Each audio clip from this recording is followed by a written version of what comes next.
اب آگے چلیے، جب وہ ان کو پکارتے تھے تو کیا کرتے تھے؟ یہ بہت اہم بات ہے جو میں آپ کے سامنے ابھی عرض کرنے لگا ہوں۔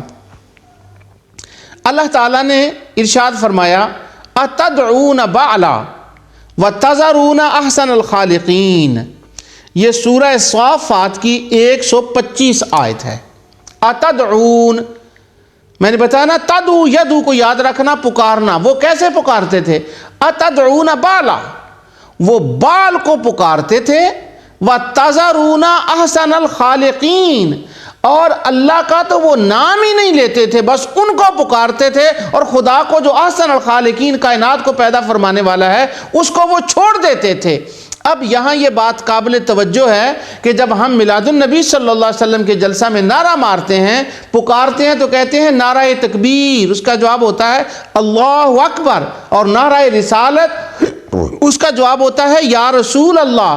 تو ان کا پکارنے والوں کا تو یہ حال ہے کہ وہ خدا کا، اللہ تعالیٰ کی ذات کا نام تک نہیں لیتے۔ وَتَذَرُونَ أَحْسَنَ الْخَالِقِينَ، وہ اس کو چھوڑ دیتے ہیں، تنہا ان کو پکارتے ہیں۔ تو کیا جن کو وہ پکارتے ہیں وہ شیاطین، بت اور جنات اور جننیاں، اور ان کو وہ معبود سمجھ کر پکارتے تھے؟ اس کی تفصیل آگے آ رہی ہے۔ تو کیا ان کا پکارنا اور یا رسول اللہ کا پکارنا ایک جیسا ہو گیا ہے؟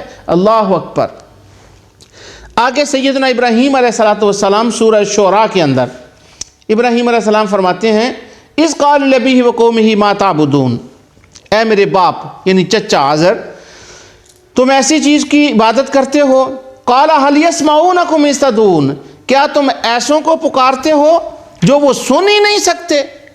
یہاں تک میں نے آپ کے سامنے پکارنے کا یہ معنی بیان کر دیا کہ جن کو وہ پکارتے تھے وہ کون تھے اور ان کی کوالٹی کیا تھی۔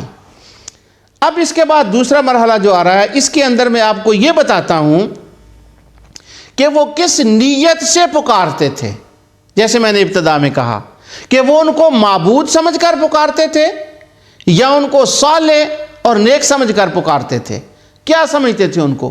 اس کی قرآن کریم میں تدعونا یدعونا کے لفظ سے اللہ رب العزت نے متعدد مقام پر جو ہے وہ وضاحت فرما دی ہے، بلکہ یہ تو قرآن کی تفسیر بالقرآن، تفسیر قرآن بالقرآن ہے کہ اس کا خود اللہ تعالیٰ نے واضح بیان فرما دیا ہے کہ ان کا نظریہ کیا تھا اور ان کا اپنا قول کیا تھا، وہ کیا کہتے تھے، ہم ان کو کیا سمجھ کر پکارتے ہیں۔ آپ پکارنے میں فرق دیکھ لیں کہ سیدنا یوسف علیہ السلام کو سجدہ ہو تو وہ ایمان بنے، اور فرعون کو سجدہ ہو تو وہ شرک بنے۔ اسی طرح یا رسول اللہ کو مسلمان پکاریں تو وہ ایمان بنے، اور جب کافر پکاریں تو وہ شرک بنے۔ کیوں کہ دونوں کی نیتوں میں زمین آسمان کا فرق ہے۔ وہ اعتقاد اور تھا، ان کا اعتقاد اور ہوتا ہے، ہمارا اعتقاد اور ہے۔ لیکن ہمارے دوست جب شبہ ڈالتے ہیں تو وہ کہتے ہیں اس وقت کے مشرکوں کا بھی یہی تھا، آج کے مشرکوں کا بھی یہی ہے۔ اللہ کے بندو، ایک نہیں ہے۔ اب دیکھیں قرآن کی زبان میں اللہ رب العزت کیا ارشاد فرماتے ہیں۔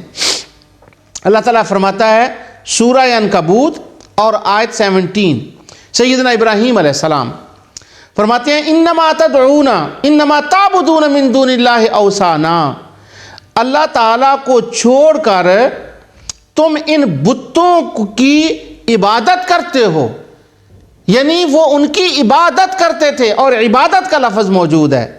اللہ تعالیٰ فرماتا ہے ان الذین تعبدون من دون اللہ لا یملکون لکم رزقا فابتغوا عند اللہ الرزق واعبدوہ واشکروا لہ الیہ ترجعون۔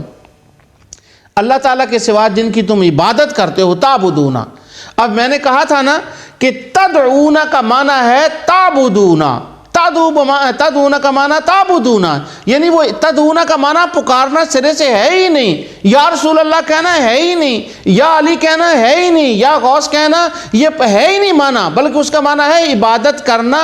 جیسے اس آیت کے اندر اللہ تعالیٰ فرماتے ہیں کہ وہ ان کی عبادت کرتے تھے، اور اللہ تعالیٰ فرماتے ہیں کہ جن کی تم عبادت کرتے ہو یہ کسی چیز کے مالک نہیں ہے، رزق کے مالک تو نہیں ہے، رزق اللہ تعالیٰ سے طلب کرو، وعبدو، اور اسی کی عبادت کرو، وشکروا لہ، اور اسی کا شکر ادا کرو۔ تو وہ ان کا شکر بھی ادا کرتے تھے، ان کی عبادت بھی کرتے تھے۔ اب ان کا معبود، ان کو وہ معبود مانتے تھے، ان کی عبادت کرتے تھے۔ دوسرا سورہ انعام کے اندر آیت 56 میں اسی بات کی تدعونا کے معنی کی مزید وضاحت اللہ تعالیٰ فرماتے ہیں قل انی نہیت ان اعبد الذین تدعون من دون اللہ نبی کریم صلی اللہ علیہ وسلم کو اللہ تعالیٰ حکم فرما رہا ہے کہ اے میرے حبیب تو ان سے ارشاد فرما دے کہ جن کو تم خدا کے سوا پکارتے ہو مجھے ان کی عبادت سے منع کیا گیا ہے۔ اب انی نہیت ان اعبد الذین تدعون، یہاں یہ کلیئر ہو گیا کہ یہاں پر پکارنے کا معنی عبادت ہے۔ اور سورہ مومن کے اندر آیت 60 میں اللہ تعالیٰ فرماتے ہیں وَقَالَ رَبُّكُمْ اُدْعُونِي أَسْتَجِبْ لَكُمْ إِنَّ الَّذِينَ يَسْتَكْبِرُونَ عَنْ عِبَادَتِي سَيَدْخُلُونَ جَهَنَّمَ دَاخِرِينَ، اور تمہارے پروردگار نے کہا کہ تم مجھے پکارو، ادعونی استجب لکم، مجھے پکارو، اور جو مجھے پکارنے سے اعراض کرتا ہے ادعونی استجب لکم ان الذین یستکبرون عن عبادتی، اور جو تکبر کرتا ہے میری عبادت کرنے سے سیدخلون جہنم داخرین، ان قریب میں انہیں جہنم میں داخل کر دوں گا۔ تو یہاں پر ادعو کے بعد عابد آ گیا جس کا معنی کلیئر ہو گیا کہ پکارنا ان کا عبادت کا پکارنا تھا۔ اب آیتیں تو اور بھی ہیں، میں ان کو ترک کر رہا ہوں، امید ہے کہ آپ اس کو سمجھ گئے ہوں گے۔ اس مضمون میں آخری آیت یہ ہے سورہ زمر میں آیت 3، خود ان کی زبانی سنیں کہ وہ کیا کہتے تھے، وہ کیا کہتے تھے کہ وہ جن کو پکارتے تھے ان کا اس کے بارے میں نظریہ کیا تھا، کیا ان کا نظریہ تھا۔ اللہ عز رب العزت ارشاد فرماتے ہیں ان کا نظریہ یہ تھا، وہ کہتے تھے ما نعبدہم الا لیقربونا الی اللہ زلفا، ہم تو ان کی عبادت اس لیے کرتے ہیں کہ یہ ہمیں اللہ کے قریب کر دیں۔ اب وہ خود یہ کہہ رہے ہیں کہ ہمیں اللہ کے قریب کر دیں، ہم ان کی اس لیے عبادت کر رہے ہیں۔ تو معنی یہ نکلا کہ وہ ان کو معبود سمجھ کر پکارتے تھے، خدا کا حصے دار سمجھ کر پکارتے تھے، جنات اور شیاطین کو پکارتے تھے، وہ بتوں کو پکارتے تھے۔ اب میں دوبارہ سورہ احقاف کی یہ سورہ جن کی دوبارہ میں آیت پڑھتا ہوں وَأَنَّ الْمَسَاجِدَ لِلَّهِ فَلَا تَدْعُوا مَعَ اللَّهِ أَحَدًا، مسجدیں اللہ کے لیے ہیں، اللہ کے سوا مسجدوں کے اندر کسی کو نہ پکارا جائے۔ وَمَنْ أَضَلُّ مِمَّنْ يَدْعُو مِن دُونِ اللَّهِ مَن لَّا يَسْتَجِيبُ لَهُ إِلَىٰ يَوْمِ الْقِيَامَةِ وَهُمْ عَن دُعَائِهِمْ غَافِلُونَ، کہ یہ ان سے بڑا کون گمراہ ہے جو اللہ کے سوا اوروں کو پکارتا ہے اور ان کی پکار کو وہ کبھی پورا نہیں کر سکتے قیامت کے دن تک۔ اب اس آیت کا معنی میں نے قرآن کریم کی دوسری آیات سے آپ کو بتا دیا، اس کا تعلق یا رسول اللہ یا غوث یا علی اس پکارنے سے تو سرے سے ہے ہی کوئی نہیں۔ لیکن اس کے باوجود بھی اگر کسی کو یہ ہو کہ نہیں جی پکارنا ہی ہے، نہیں پکارنا، خواہ ان کے پکارنے میں اور ہمارے پکارنے میں فرق ہو، بس نہیں پکارنا، کیونکہ اللہ تعالیٰ نے فرما دیا ہے وَلَا تَدْعُوا مِن دُونِ اللَّهِ، اللہ کے سوا کسی کو نہ پکارو، وَلَا تَدْعُوا مِن دُونِ اللَّهِ مَا لَا يَنْفَعُكَ وَلَا يَضُرُّكَ۔ آیت 106 سورہ یونس میں کی یہ میں تلاوت کر رہا ہوں کہ اللہ کے سوا کسی کو نہ پکارو، وہ تمہیں نفع اور نقصان نہیں دے سکتے۔ تو بس پکارنا لفظ ہی غلط ہے، نہ پکارو، جب بھی پکارنا ہو اللہ تعالیٰ کی ذات کو ہی پکارو۔ لیکن پکارنے کے کئی معنی ہیں، میں نے ابتدا میں بتایا عبادت بھی معنی ہے، اور کسی کو دعوت دینا بلانا بھی اس کا معنی ہے، اور کسی کو سفارش کے لیے پکارنا یہ بھی اس کا معنی ہے۔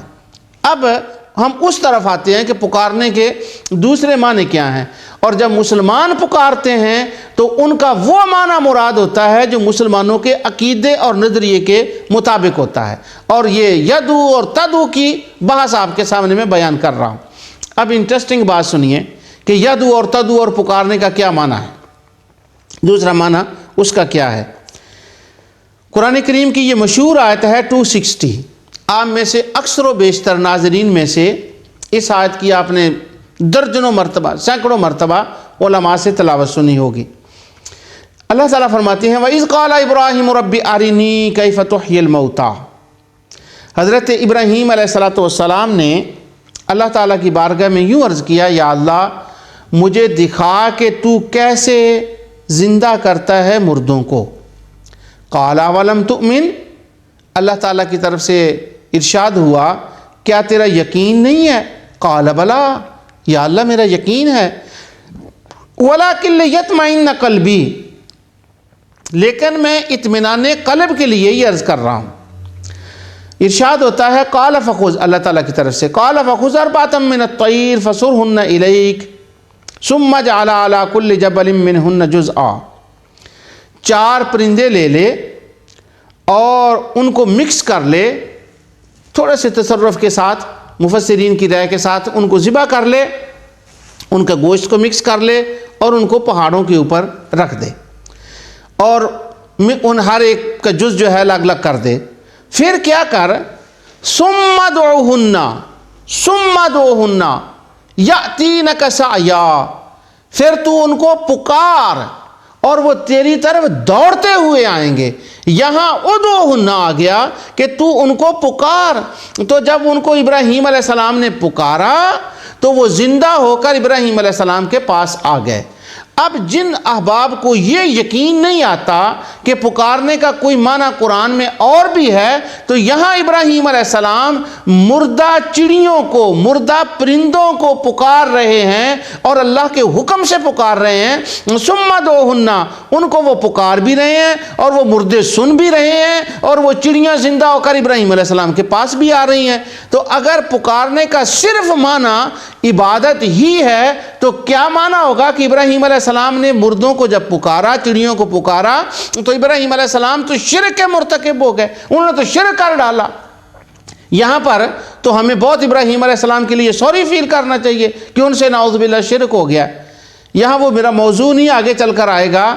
شبہ ڈالنے والوں نے انبیاء علیہ السلام کے شرک کی نعوذ باللہ لسٹیں اپنی کتابوں کے اندر لکھی ہیں کہ فلاں نبی سے یہ شرک ہوا، فلاں نبی سے یہ شرک ہوا، فلاں سے یہ شرک ہوا، لیکن اس مقام کو انہوں نے شرک کے اندر داخل بہرحال نہیں کیا۔ تو سیدنا ابراہیم علیہ السلام نے ان کو پکارا، تو یہاں پکارنے کا معنی جو ہے وہ دوسرا ہے۔ تو اسی طرح یا ایھا الذین آمنوا استجیبوا للہ وللرسول اذا دعاکم، کہ جب نبی کریم صلی اللہ علیہ وسلم بلائیں تو ان کی پکار پر آ جاؤ۔ یہ بہت سی آیات ہیں، اب مجھے اس کے اندازہ نہیں رہا ٹائم کا، آخری میں برز کرتا ہوں کہ سورہ اعراف کے اندر 158 آیت میں اللہ تعالیٰ فرماتے ہیں قل یا ایھا الناس انی رسول اللہ علیکم جمیعا، اے میرے حبیب تم فرما دو کہ میں تم سب کی طرف رسول بن کر آیا ہوں۔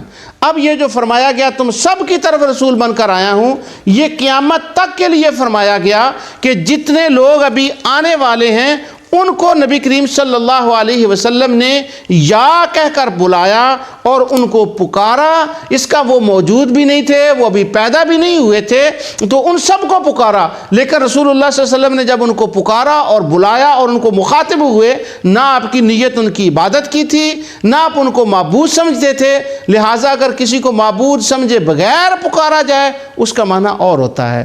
جو کچھ میں نے یہ کول کے بارے میں، پکارنے کے بارے میں کہا، اللہ تعالیٰ اس کو اپنی بارگاہ میں قبول فرمائے۔ یہ کافی انکمپلیٹڈ مسئلہ رہ گیا ٹائم کی وجہ سے، لیکن جو کچھ بیان میں کر سکا، وما علینا الا البلاغ۔